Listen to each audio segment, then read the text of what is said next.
Nature of economics का ये third video है। इससे पहले दो वीडियो कंप्लीट हो चुके हैं। इसमें हम ऑलरेडी नेचर ऑफ इकोनॉमिक्स के बारे में किए हैं। नेचर ऑफ इकोनॉमिक्स नाम है तो उसके इकोनॉमिक्स क्या नेचर होते हैं उसी के बारे में है। लेकिन इसका नाम नेचर ऑफ इकोनॉमिक्स है, बट लगभग क्वेश्चन थ्योरी से हैं। तो इसी क्रम में हम आगे बढ़ते हुए आज 98 नंबर क्वेश्चन सॉल्व करेंगे। और इस हो सकता है आज ये नेचर ऑफ इकोनॉमिक्स खत्म हो जाए, तो इसके बाद जो वीडियो आएगा वो हमारा आएगा डिमांड एनालिसिस पर आएगा। ठीक। तो ये 98 नंबर क्वेश्चन है। Theory of wantlessness was propounded by. Wantlessness approach किसने दिया था? तो ये अप्रोच किसने दिया था? ये अप्रोच दिया था J K Mehta. State of wantlessness and reach of wishlessness state. और वांटलेसनेस अप्रोच जो है और या स्टेट ऑफ वांटलेसनेस, ये अप्रोच जेके मेहता ने दिया था। ठीक। क्योंकि जितने भी इकोनॉमिस्ट हमारे हुए हैं आज तक, फॉरेन के जो भी हुए हैं, क्योंकि ऑलमोस्ट इकोनॉमिक्स तो फॉरेन के हैं, हमारे यहाँ की बहुत कम ही है। उन्होंने जो भी थ्योरी दी है उसके अपोजिट ये थ्योरी है कि ये थ्योरी कहती है वांटलेसनेस, इच्छा विहीन। कि तुम्हारी इच्छा ही नहीं किसी चीज़ में होगी, क्योंकि तुमको एक ऐसे ह्यूमन बिहेवियर का, क्योंकि जितने भी इकोनॉमिस्ट हैं वो ह्यूमन बिहेवियर का अध्ययन करते हैं, और ह्यूमन बिहेवियर का अध्ययन करने के बाद, स्टडी करने के बाद, वो कम रिसोर्सेज में उनका जो जो डिजायर होता है उसको सेटिस्फाई करते हैं। लेकिन तुम जब कोई डिजायर रखोगे नहीं तो तुम ऑलरेडी सेटिस्फाई हो। जेके मेहता कहते हैं जैसे हमारे यहाँ के ऋषि मुनि जो हैं, उनके अंदर कोई डिजायर नहीं रहती, वो ऑलरेडी सेटिस्फाई रहते हैं। तो इस चीज़ को देने का इन्होंने प्रयास किया। तो इसीलिए इनकी थ्योरी का नाम क्या होता है? वांटलेसनेस या विशलेसनेस या स्टेट ऑफ वांटलेसनेस या इच्छा विहीन। ये इलाहाबाद यूनिवर्सिटी के मतलब HOD थे, तो इन्होंने वहीं पर ये थ्योरी दी थी।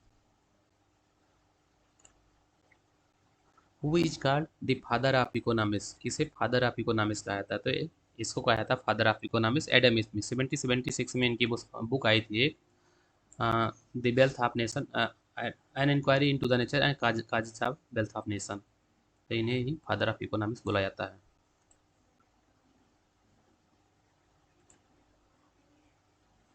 इन a cyclic model the real variable. In cyclic model में रियल रियल वेरिएबल है वो कौन, मतलब इसमें कौन सा ऑप्शन उसके लिए सही है? तो only resources that are use, ये होगा नहीं। Money and flow from the instrument market, domestic sector. पहली बात, money and flow instrument market, ये नहीं होगा। Only the goods and services that are produce, ये भी नहीं है। क्योंकि केवल गुड्स आर सर्विसेज प्रोड्यूस तो किया था, लेकिन उसके साथ साथ जब साइक्लिंग मॉडल होता है तो हाउस होल्ड भी होता है। Both are goods are services produce and the resources are use, ये बेस्ट ऑप्शन है। तो यही ऑप्शन सही है, तो इसका ऑप्शन डी सही है।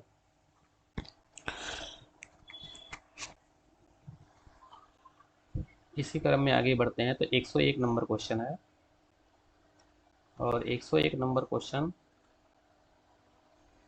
At the time of independence India has choose. ये जब भारत इंडिपेंडेंट हुआ था उस समय इंडिया ने क्या चूज किया था? कौन सी इकोनॉमी चूज किया था? तो उस समय भारत ने क्या किया था? मिक्स्ड इकोनॉमी चूज किया था। क्योंकि रसिया जो था, रसिया हमारा कम्युनिस्ट इकोनॉमी था, और अमेरिका हमारा जो तो कैपिटलिस्ट इकोनॉमी था। दोनों ने भारत के ऊपर प्रेशर डाला, कि अमेरिका ने डाला कि कैपिटलिस्ट इकोनॉमी चूज करो, और रसिया ने डाला कि कम्युनिज्म इकोनॉमी चूज करो। भारत इन सब चीज़ों से बचने के लिए क्या किया? वो मिक्स इकोनॉमी चूज किया या मिश्रित अर्थव्यवस्था चूज किया, ताकि दोनों देशों का कोई बात ना माने और अपने हिसाब से काम कर सके। और ऑलमोस्ट आज के समय में देखा जाए तो रसिया भी मिक्स इकोनॉमी हो गई है, और अमेरिका भी मिक्स इकोनॉमी हो गई है। Which of the following is are correct about wireless demand function? वाल वालरेशियन डिमांड फंक्शन में कौन सा फंक्शन सही है? देखिए, ये क्वेश्चन यूजीसी नेट का है, क्वेश्चन तो हार्ड है। इसमें कुछ चीज़ें हमको जो आती है उसको बताते हैं, जिससे आप भी पकड़ सके। If price and wealth both are changed the same proportion, then the individual consumption choose does not change. यदि प्राइस वेल्थ, यदि प्राइस भी बढ़ेगा और उस समय वेल्थ भी बढ़ा, और उस समय जब आपका वेल्थ बढ़ गया, प्राइस बढ़ गया, तो आप जो कंजप्शन करेंगे वो सेम प्रोपोर्शनल में चेंज होगा।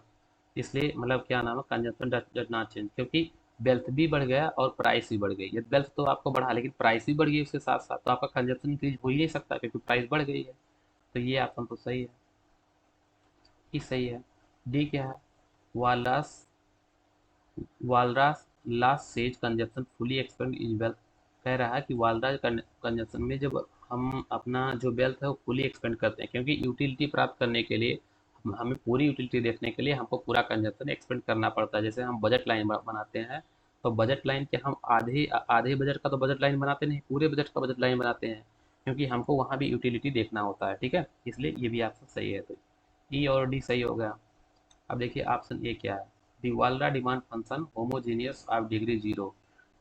ये वाला डिमांड फंक्शन और होमोजीनियस डिग्री जीरो है, ये एकदम सही है। ये ऑप्शन सही है। तो हमको क्या मिलेगा, ए डी ई।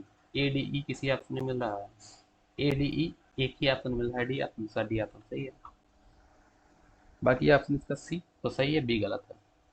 ठीक, क्यों होमोजीनियस डिग्री इसमें जीरो होता है। और ये क्वेश्चन है 103 नंबर जो क्वेश्चन है, इसमें क्या है, दी टोटल रेवेन्यू। इसमें टोटल रेवेन्यू दिया है और उसके साथ साथ क्या दिया है, the total revenue is R and total cost of firm are given by इतना इतना इतना, where Q is output find the equilibrium is output. हमको इसमें क्या दिया है, टोटल रेवेन्यू दिया है, टोटल कास्ट दिया है। तो total revenue and total cast दिया है, तो पाई बराबर क्या होता है, जब हमको प्रॉफिट निकलना होता है तो पाई, पाई क्या है, पाई बराबर T R minus T C. तो T R minus T C करेंगे तो हमको कुछ हमारा फंक्शन निकलेगा जिसमें हम क्यू क्यू निकाल लेंगे, तो हमारा वो हो जाएगा, क्या हो जाएगा, तो हमारा आउटपुट यहाँ से निकल जाएगा। तो आउटपुट इसमें क्या निकल रहा है, 13। आगे देखते भी हैं, आगे साल भर में। तो जो वैल्यू हमारा आ गई, तो हम पार्शियल डिफरेंशियल जब किए, पार्शियल डिफरेंशियल जीरो आ गया, तो क्यू बराबर हमारा आंसर कितना, 13 आ गया। तो इसको आप ऐसे निकाल लीजिएगा। 104 नंबर क्वेश्चन है, क्वेश्चन कहाँ गया, 104 नंबर।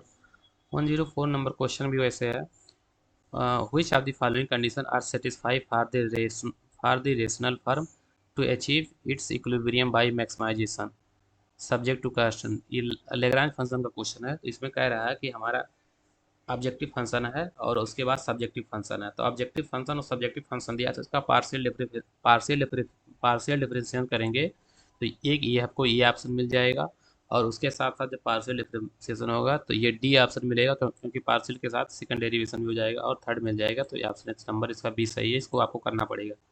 ठीक, ये थोड़ा देख लीजिए, ऐसे किया गया है।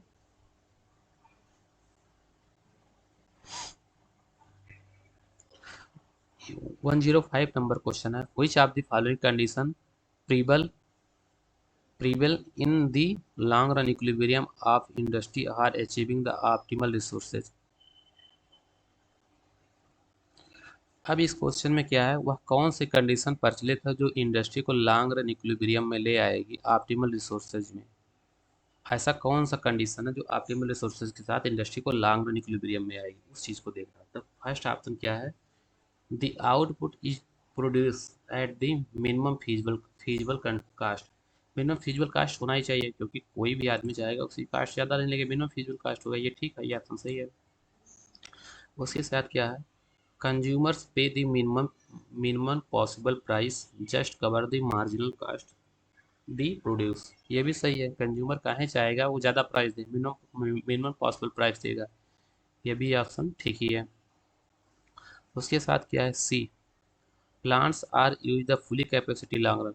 ये बात बिल्कुल सही है, प्लांट्स जो है फुली कैपेसिटी के साथ लॉन्ग रन में यूज होता है, क्योंकि शॉर्ट टर्म में प्लांट फुली कैपेसिटी के साथ यूज नहीं होता है। ये ऑप्शन भी सही होगा। अब ऑप्शन डी है, firm are super normal profit. Firm super long run में सुपर नॉर्मल प्रॉफिट नहीं ऐड करती, तो ये ऑप्शन क्या हो जाएगा, गलत हो जाएगा। थर्ड ऑप्शन के ओ, हाँ फोर्थ ऑप्शन क्या है, fifth option, perfect competition firm are price mechanism operate. Perfect competition में जो भी फर्म ऑपरेट करती है वो प्राइस मैकेनिज्म करती है, क्योंकि इंडस्ट्री प्राइस डिसाइड करती है, फर्म उसको ऑपरेट करती है। तो ये भी ऑप्शन सही हो जाएगा। तो इसका ऑप्शन क्या हो जाएगा, A B C E. A option इसका सही है। 106 नंबर क्वेश्चन है, which of the following are assumption of ordinal utility. Ordinal utility मतलब क्रमवाचक। तो क्रमवाचक उपयोगिता जो है उसके बारे में पूछ रहा है। तो क्रमवाचक उपयोगिता के लिए क्या सही हो जाए, consumer are consistence in their preference. सही है। कंज्यूमर क्या है, जो प्रेफरेंस है उस पर कंसिस्टेंस होगा, उस पर संगत होगा, क्योंकि कंज्यूमर ने पहले मान लिया कि हमको इससे अच्छा ये ऑप्शन है, इससे अच्छा ये ऑप्शन है, तो उसका एक डिसाइड हो गया, वो चेंज नहीं करेगा। ये ठीक है ऑप्शन। बी क्या है, consumer can measure the total utility receive from any given baskets of good. Total utility receive नहीं करता है, मार्जिनल यूटिलिटी रिसीव करता है, ये गलत हो जाएगा। Consumer preference follow the transitivity. बिल्कुल सही, कंज्यूमर जो है फॉलो करता है ट्रांजिटिविटी की, क्योंकि A is greater than B is greater than C. क्योंकि एक बार उसने ए को ग्रेटर मान लिया तो उसके लिए ए हमेशा ग्रेटर रहेगा, वो बी से कभी कम नहीं होगा। ठीक, तो ये भी ऑप्शन ठीक है। तो ए हो गया, सी हो गया, डी ऑप्शन है consumer are non satisfied non satisfied with respect to goods of comfort. Consumer are non-satiated with respect to goods they are comfort. ये भी ऑप्शन ठीक है। ए और सी हमको मिल ही गया था, डी ऐसे मिल गया था, यही ऑप्शन ठीक है।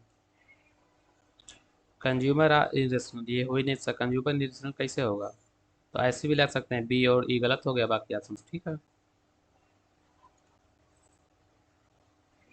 Keynes fundamental psychological law related to. Keynes का फंडामेंटल साइकोलॉजिकल लॉ किस चीज़ से रिलेटेड होता है, तो कीन्स का फंडामेंटल साइकोलॉजिकल लॉ क्या बोलता है कि जैसे जैसे हमारी इनकम बढ़ेगी, when income increase then consumption will be increase but not same proportional. मतलब जैसे जैसे हमारी इनकम इंक्रीज होगी वैसे वैसे हमारा कंजप्शन भी इंक्रीज होगा, बट जिस जिस रेशियो से इनकम इंक्रीज होगी उस रेशियो से हमारा कंजप्शन नहीं इंक्रीज होगा। तो इसका ऑप्शन बी क्या है, इनकम एंड कंजप्शन। सही है। अब क्वेश्चन है वालरा से, general general economics equilibrium is not related to which of the following problem. कौन सा प्रॉब्लम जनरल इक्विलिब्रियम एनालिसिस से रिलेटेड नहीं है, तो वालरा क्या बोलते हैं, वालरा बोलते हैं कि एग्जिस्टेंस प्रॉब्लम ये होगा, और उसके साथ क्या होगा, स्टेबिलिटी प्रॉब्लम होगा, अनइक्वनेस प्रॉब्लम होगा, बट मोरल हैजार्ड नहीं होगा। तो ऑप्शन नंबर इसका बी सही है, मोरल हैजार्ड नहीं होगा।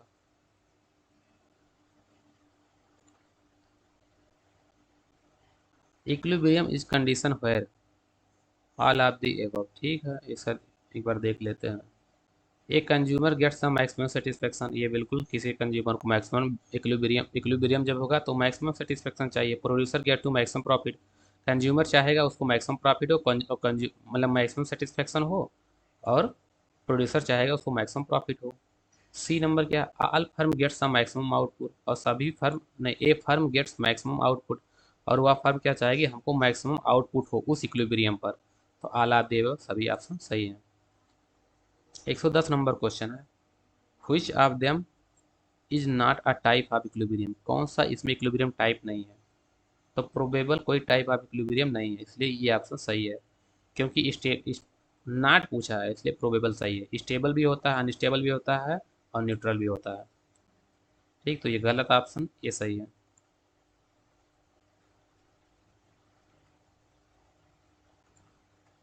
Concept of equilibrium in economics has its origin in. जो concept of equilibrium of economics आए कहाँ से आया है, तो ये आया है मैकेनिज्म, पॉलिटिक्स से आया ना, स्टैटिक्स से आया नहीं। क्योंकि क्या होता है, क्योंकि न्यूटन्स लॉ जो निकल कर आता है वो भी इक्विलिब्रियम से आता है। क्योंकि कोई सेब ऊपर क्यों चला नीचे क्यों गिराता है, उसका भी एक इक्विलिब्रियम, क्योंकि ग्रेविटी फोर्स भी लगती है, वहीं से ये निकल कर आया है।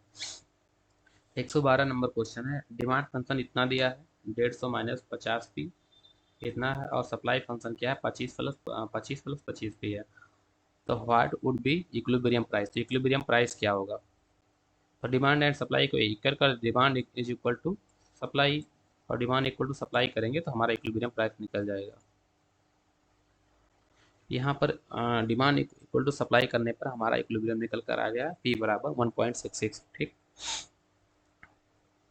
113 नंबर क्वेश्चन देखते हैं, the general equilibrium model was developed by, general equilibrium model किसने डेवलप किया था, तो जनरल इक्विलिब्रियम को डेवलप किया था लियोन वालरास, जिसे साइंटिफिक इक्विलिब्रियम मॉडल भी कहते हैं।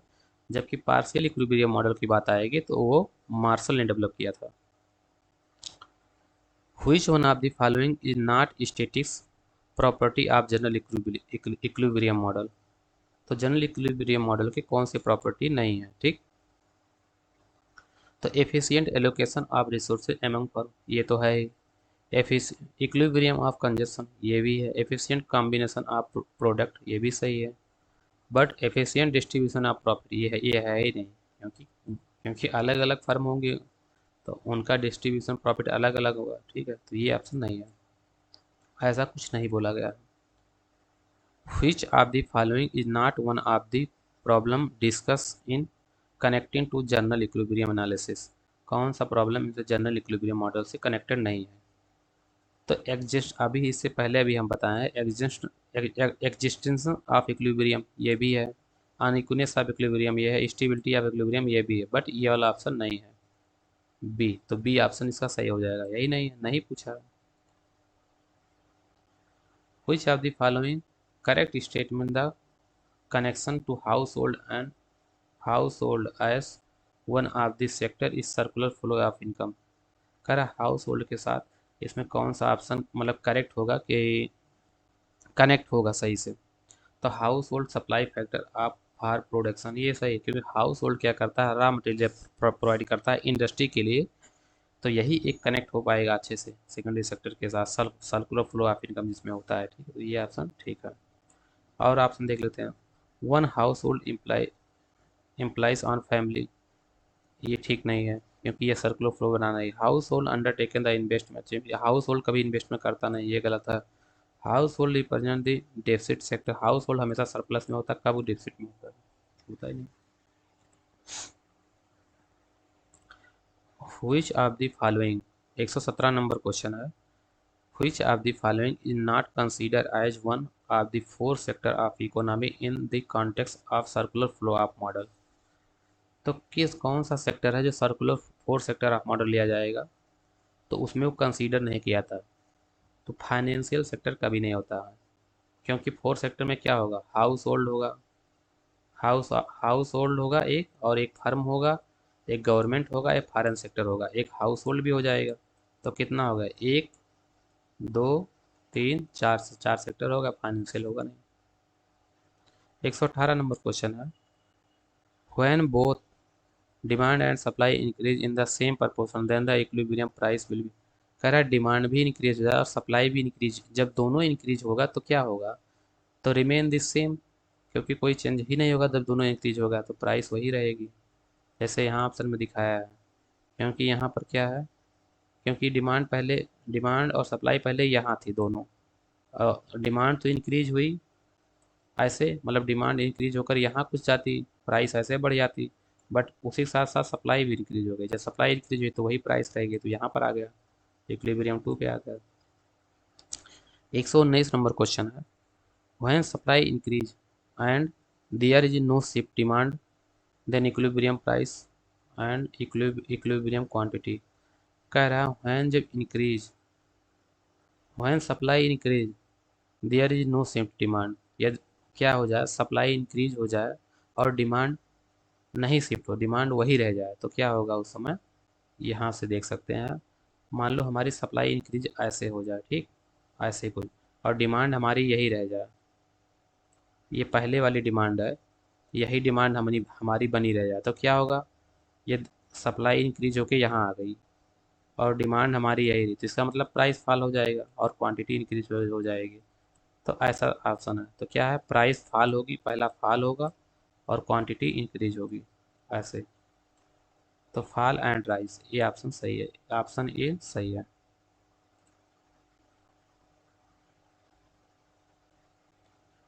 ठीक है, ए ऑप्शन सही है, वही चीज़ यहाँ लिखा है, प्राइस फॉल हो गई क्योंकि सप्लाई इंक्रीज हो गया, डिमांड वही रह गई, ठीक, क्वांटिटी इंक्रीज हो गई। 120 नंबर क्वेश्चन है। Which one of the following is not assumption of the comparative advantage? कह रहा है कौन सा कंपैरेटिव एडवांटेज जो है उसका एजम्पशन नहीं है। कंपैरेटिव एडवांटेज थ्योरी किसने दिया, रिकार्डो ने दिया, ठीक, 1820 के आसपास। तो व्हिच ऑफ द, मतलब कौन सा नहीं, लेबर थ्योरी ऑफ वैल्यू, ये भी है, फ्री ट्रेड है, law of increasing return in production नहीं है, क्योंकि CRS लिया गया है, ऐसे कोई भी थ्योरी है तो उसमें CRS लिया गया है, ठीक, कोई चीज़ जानने के लिए तो CRS होगा, तो यही ऑप्शन सी वाला नहीं है, बाकी सब है। जीरो ट्रांसपोर्टेशन कॉस्ट ये भी होगा, यही एजम्पशन लिखा गया है। बेस्ड ऑन लेबर थ्योरी सही है, फ्री ट्रेड है, ऑल यूनिट्स आर, कह रहा है जितने भी लेबर हैं वही फैक्टर हैं, सही है। There is perfect perfect competition competition in the goods market and factor market, ठीक है, दोनों मार्केट जो गुड्स मार्केट है और फैक्टर मार्केट में परफेक्ट कंपटीशन है। The law of equal return मतलब CRS बोल रहा है, ये भी ठीक है। ठीक,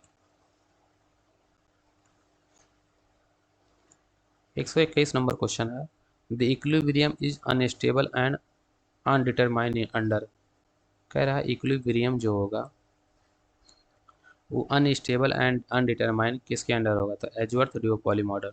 क्योंकि बर्टेन में क्या होता है, बर्टेन में क्या होता है, एक समय जब दो फर्म होती हैं तो एक फर्म ने क्या किया, पहले प्राइस रिड्यूस किया, अगली फर्म ने फिर प्राइस रिड्यूस किया, फिर दूसरी ने रिड्यूस किया। मार्केट को कैप्चर करने के लिए फर्में बार बार अपनी प्राइस को रिड्यूस करती हैं, और एक समय में वो कहाँ आ जाती हैं, वो एवरेज कास्ट पर आ जाती हैं।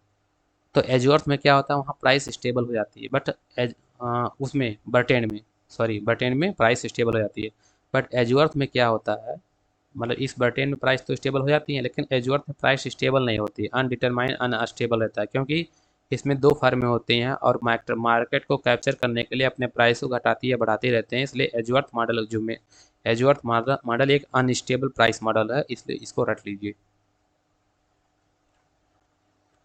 122 नंबर क्वेश्चन है, which statement is true regarding economic equilibrium, कौन सा स्टेटमेंट ट्रू है एक किसमें,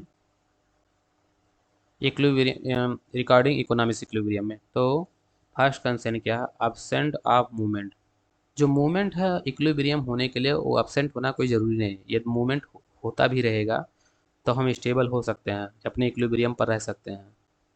सेकंड क्या है, absent of rate of change in movement, हाँ रेट ऑफ चेंज को एब्सेंट होना पड़ेगा, क्योंकि रेट ऑफ चेंज या एब्सेंट नहीं होगा तो हम इक्विलिब्रियम से मूव कर जाएंगे, इसलिए ऑप्शन बी सही है।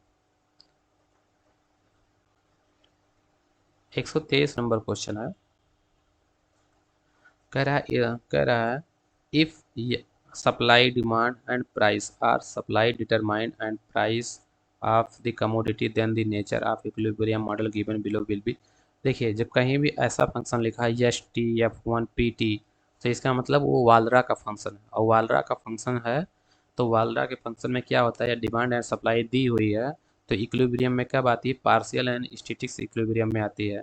तो इस ऑप्शन को आप माइंड में बैठा लीजिए कि ऐसे TP ऐसे कोई लिखा है तो वालरा का मॉडल है, और वालरा इक्विलिब्रियम में तब आएगा जब पार्शियल एंड स्टैटिक्स इक्विलिब्रियम होगा। पार्शियल किसका होता है, मार्शल का, और साइंटिफिक जनरल इक्विलिब्रियम मार्शल का होता है। तो इस ऑप्शन को रटो कि इसका ऑप्शन सी सही है, पार्शियल एंड स्टैटिक इक्विलिब्रियम, तो ये क्वेश्चन बार बार पूछेगा।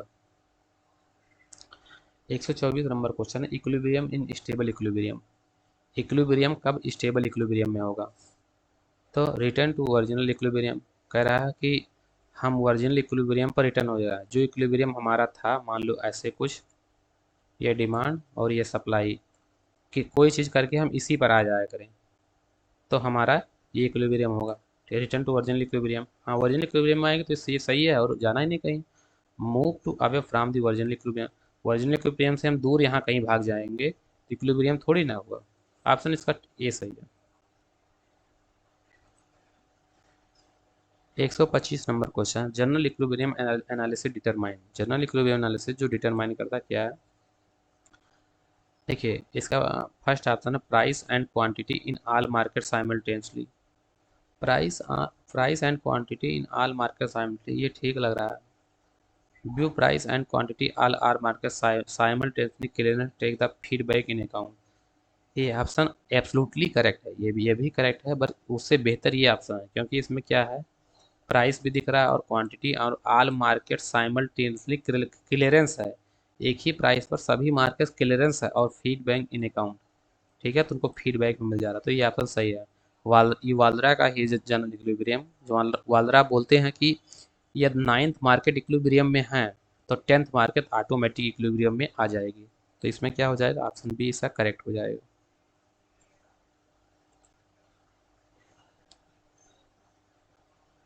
126 नंबर क्वेश्चन है,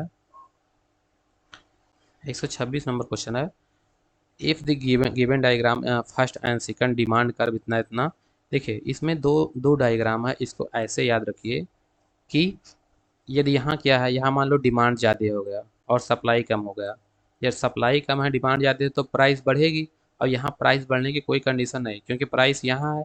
यदि यहाँ से प्राइस बढ़ना शुरू हुआ तो ऊपर चली जाएगी, ऊपर चली जाएगी, ऊपर चली जाएगी, तो यहाँ अनस्टेबल हो जाएगा। और यहाँ सप्लाई ज़्यादा है और डिमांड कम है, तो प्राइस घटेगी, तो घटते चली जाएगी, घटते चली जाएगी। मतलब ई पॉइंट पर कभी नहीं आ पाएंगे, तो ई पॉइंट पर नहीं आ पाएंगे तो यह क्या हुआ, अनस्टेबल हुआ। तो ये हटाओ, हमको ऐसा चाहिए नहीं, हमको स्टेबल चाहिए। पूछ रहा है कौन सा इसमें स्टेबल पॉइंट है। ठीक, इसमें क्या है, ये सप्लाई ज़्यादा है और डिमांड कम है, तो प्राइस रिड्यूस होगी और रिड्यूस होके आकर यह पॉइंट पे रुक जाएगी। और यहाँ सप्लाई कम है और डिमांड ज़्यादा है, तो प्राइस बढ़ती जाएगी और यह पॉइंट पर आकर इक्विलिब्रियम हो जाएगा। ठीक, तो का स्टेटमेंट कौन सा सही है,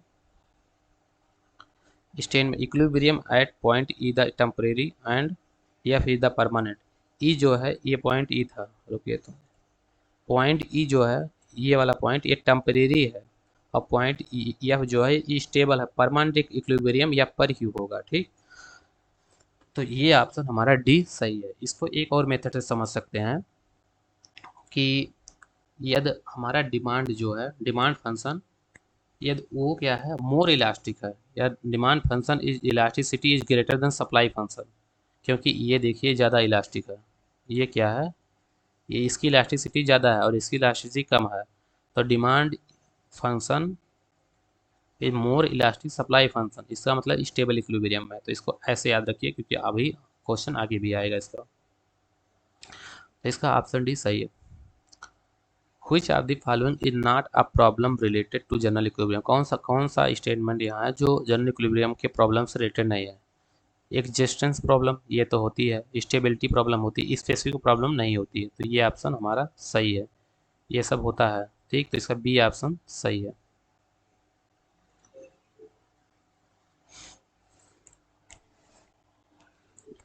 एक सौ 128 नंबर क्वेश्चन है, which of the following statement is correct about Arrow-Debreu model of general equilibrium। तो इसका स्टेटमेंट ये आइडेंटिफाई करता है कि aggregate demand and aggregate supply किस प्राइस पर इक्विलिब्रियम में आ जाएंगी।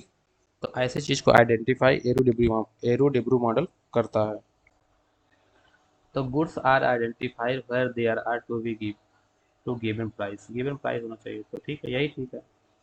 Goods are identify given price ये करता है। ठीक, goods are identify they are to delivered, ऐसा ये ऑप्शन नहीं ठीक है।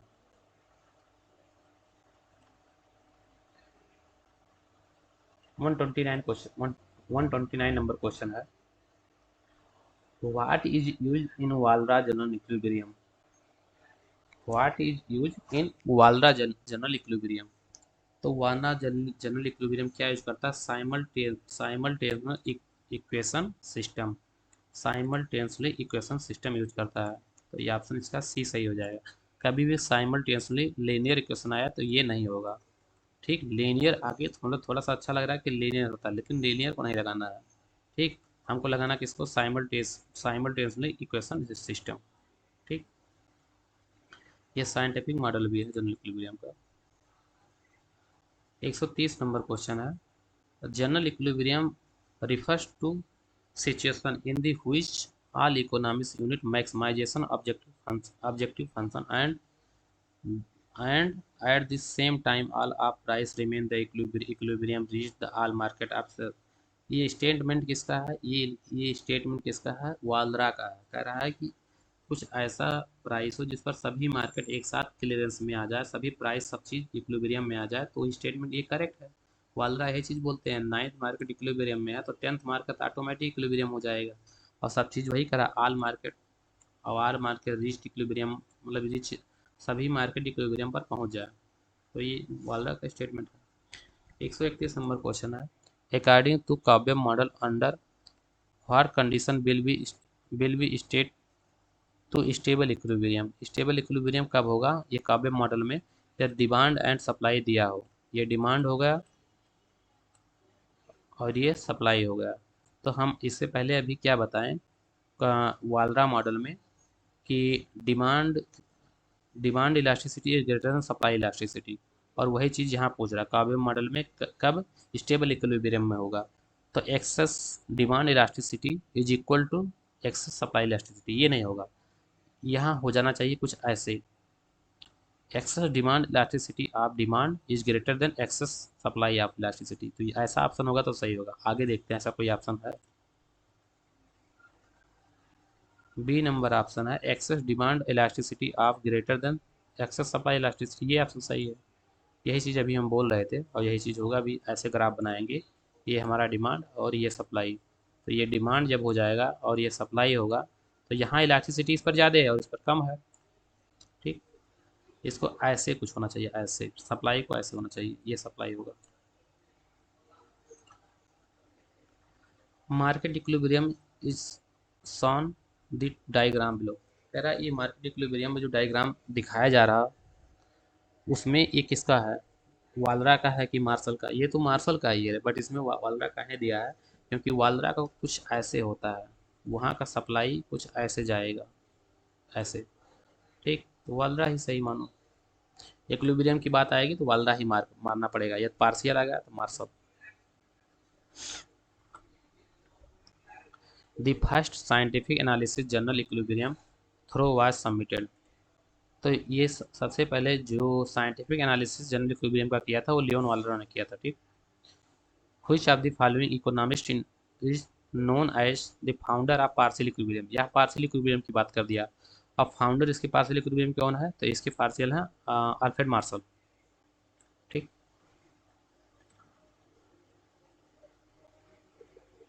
135 नंबर क्वेश्चन है।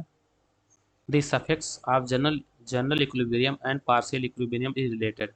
जनरल इक्विलिब्रियम और पार्शियल इक्विलिब्रियम किससे रिलेटेड होता है, तो ये होता है वालरा से जनरल इक्विलिब्रियम और मार्शल से होता है पार्शियल इक्विलिब्रियम। तो ऑप्शन बी इसका सही है। हाँ ये हो गया। 136 नंबर क्वेश्चन है। Keynes approach the presenting income theory. Keynes approach in presenting income theory. तो कीन्स क्या कहते हैं, was consumption, was statics, was comparative statics, और उसके बाद dynamic, dynamic in the sense of Hicks, dynamic in the sense of Harrod, dynamic sense Harrod. तो Keynes कहते हैं कि वाज कंपैरेटिव स्टेटिक्स, क्योंकि एग्रीगेट डिमांड और एग्रीगेट सप्लाई की बात करते हैं।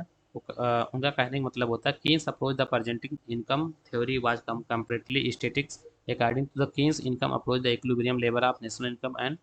हाँ, तो ये कंपेयर करने लगते हैं, कंपैरेटिव स्टेटिक्स हो जाता है इसलिए। बैलेंस डेवलपमेंट, डेवलपमेंट मीन्स, इसका मतलब क्या होता है balance development, growth takes place equality different sector of economy. ठीक है, बैलेंस ग्रोथ क्या बोल रहा है कि डिफरेंट सेक्टर जो ग्रो कर रहा है वो सेम रेट से ग्रो करेगा। डिफरेंट डिफरेंट सेक्टर है उसका percentage of growth rate same होना चाहिए।